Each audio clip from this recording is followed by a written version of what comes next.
Okay, so when we finished up the last video, we had just gone over the difference between leading and lagging strands and looked over all the enzymes.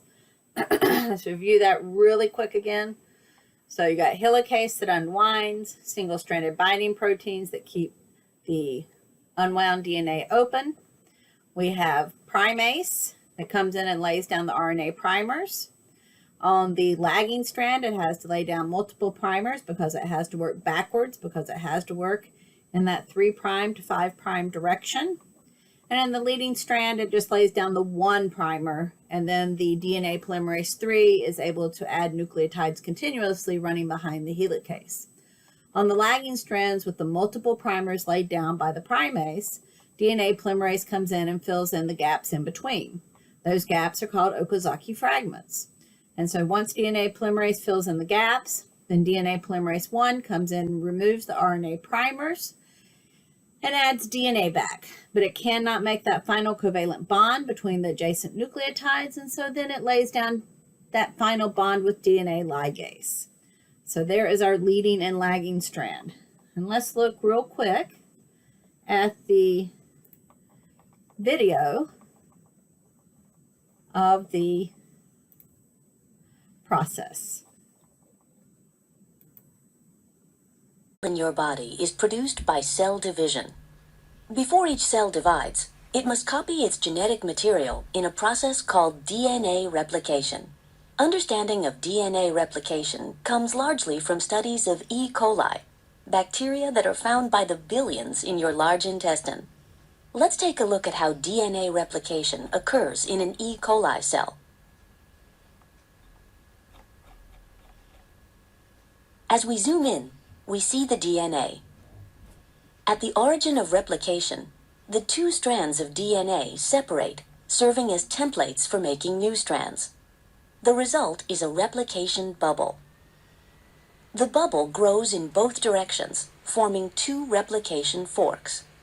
Let's zoom in on one of them. Many proteins work together at the replication fork. Only some are shown. Here, the DNA is unwound, and DNA polymerases, shown in orange, build new strands of DNA. Original parental DNA strands are shown in dark blue. Newly formed DNA strands are shown in light blue. Because strands in a DNA double helix run in opposite directions, the new strands must be made in different ways.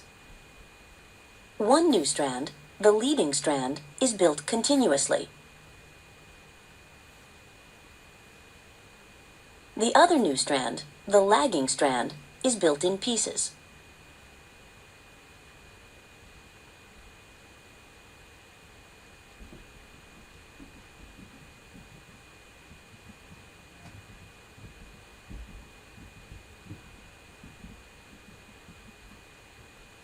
First, let's focus on the leading strand.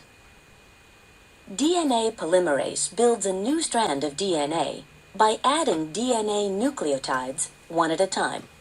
Each new nucleotide must pair up with its complementary nucleotide on the parental strand.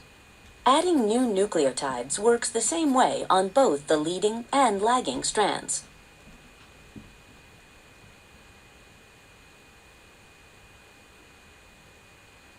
Each piece of the lagging strand begins with a short segment of RNA, shown in red. A clamp surrounds the RNA and attaches to DNA polymerase, which builds the rest of the new piece as DNA. When the piece is finished, it is released from DNA polymerase.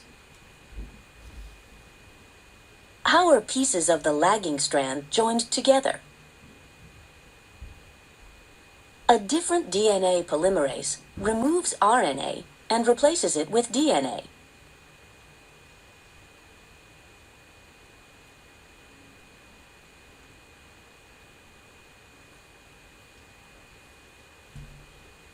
However, it cannot finish connecting the pieces.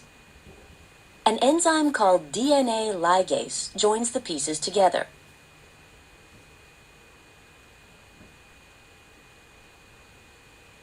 Growth of the leading and lagging strands continues on both sides of the replication bubble until there are two identical DNA molecules. Although bacteria are very different from humans, the process of DNA replication in bacteria is similar to what happens in your own cells.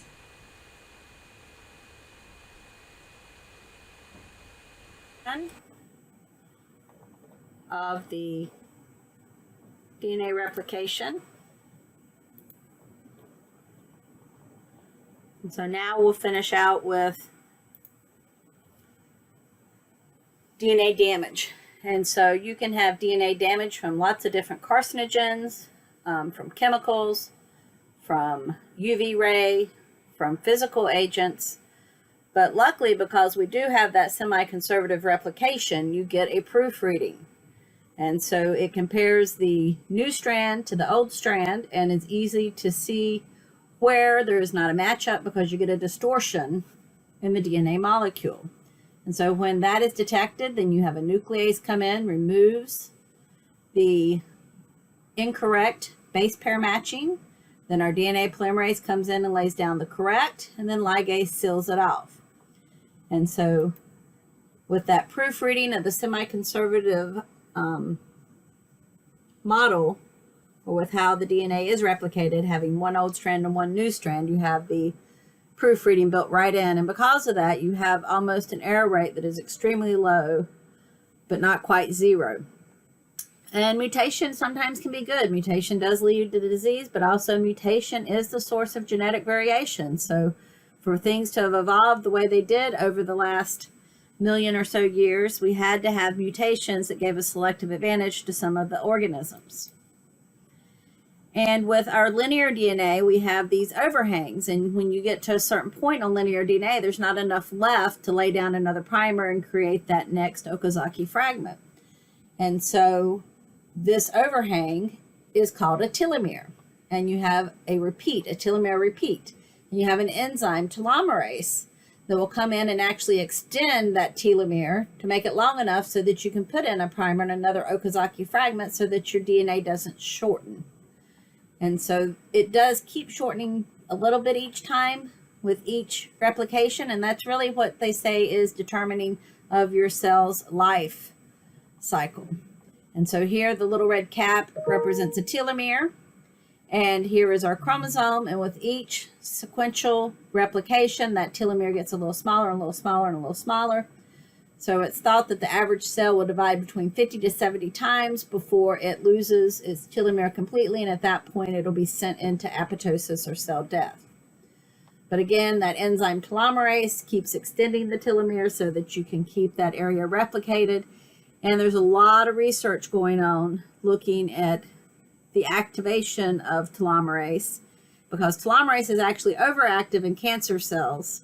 And so if you could learn to harness telomerase or control telomerase, if you harness telomerase, then you'd have the fountain of youth. But if you could control telomerase in cancer cells, it might be a way to control cancer or treat cancer.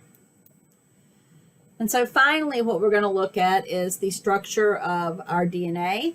And so the single double helix over here is our DNA double helix. It pairs with proteins called histones. And so you have 4 histones that the nucleosomes wrap, or that the DNA wraps around. And when you have this complex, it is called a nucleosome. And then those nucleosomes keep to twist. If you've ever taken a rubber band and twisted it and twisted it and twisted it and keep twisting, it'll start supercoiling back on itself. And when this stuff keeps twisting and supercoiling, you start getting these things, these loop domains, and you'll see them sometimes called rosettes, that will eventually supercondense into what we know as a chromosome. And you don't always have the entire chromosome. You can have parts of it open, parts of it closed. And that's how you get gene regulation sometimes also, is that you just open up certain parts of the DNA and you keep the rest of it condensed so that it's not available for the enzymes and other things to bind to do transcription, translation, DNA replication. And so condensed chromatin is called heterochromatin, and the more dispersed, less compacted chromatin is called euchromatin, you'll see sometimes. And remember, EU means true. and hetero means different. Dense packing of the heterochromatin makes it larger than accessible, as I said, to machinery for transcription. And so a way of gene regulation is to condense and uncondense the DNA in certain regions to make it available to those transcribing the RNA polymerase that makes the messenger RNA for transcription. All right, so that's it. If you have questions, be sure to talk to your instructor. And happy DNA. Have a great day.